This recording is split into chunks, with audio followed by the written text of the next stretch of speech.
Welcome to another edition of the KZFR Art Minute. I'm Arts Commissioner John Reed, and with me today is Lynn Schmidt, who is one of the driving forces behind the very exciting and very impressive Chapman School Mosaic Mural project that is nearing completion after 4 years of very diligent hard work. The dedication is coming up soon, and Lynn, we just wanted to check in with you. Maybe you could start by giving us a little background of this project, how it came to be, who's involved, and what's going on over there at Chapman School.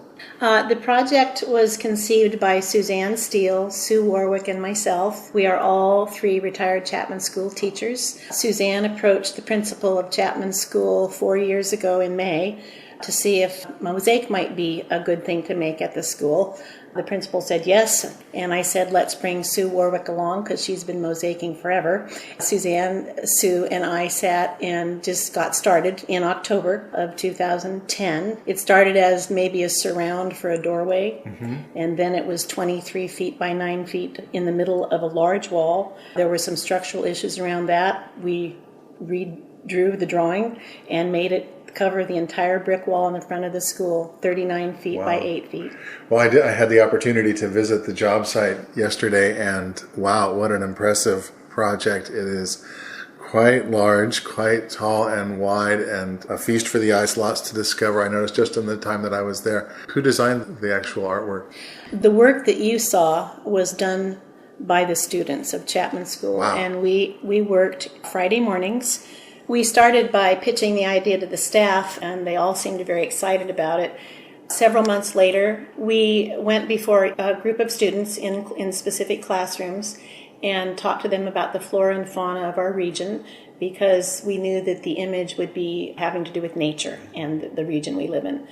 Each of us went into a classroom and asked the children to draw to a theme. For example, I did bugs with kindergartners. Suzanne did trees, the oak trees and so on with the older children. And Sue did mammals, I think, and fish. From that, we got many, many, many drawings, which we then either enlarged or reduced so that they would fit on the scene. Suzanne, and I created the background, which was very simple, and their images went onto the background. And there's a sparkling creek that runs throughout. Yeah.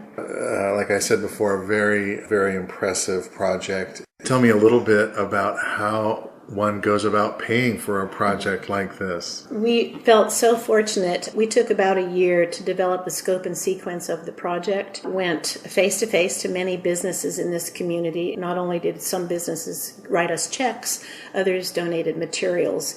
And the Arts for All mini grant group from the North Valley Community Foundation were very generous in funding much of the project for us, and we got lots of materials from friends who... So a true community-wide effort.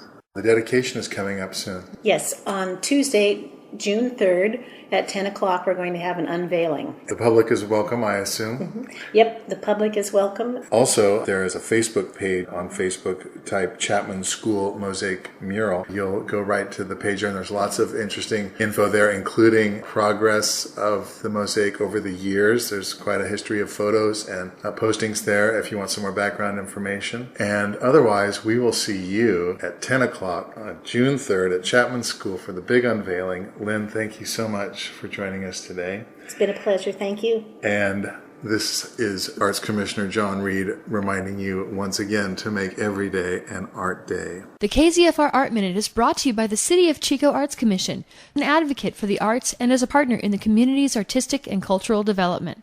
For more information, visit www.ci.chico.ca.us.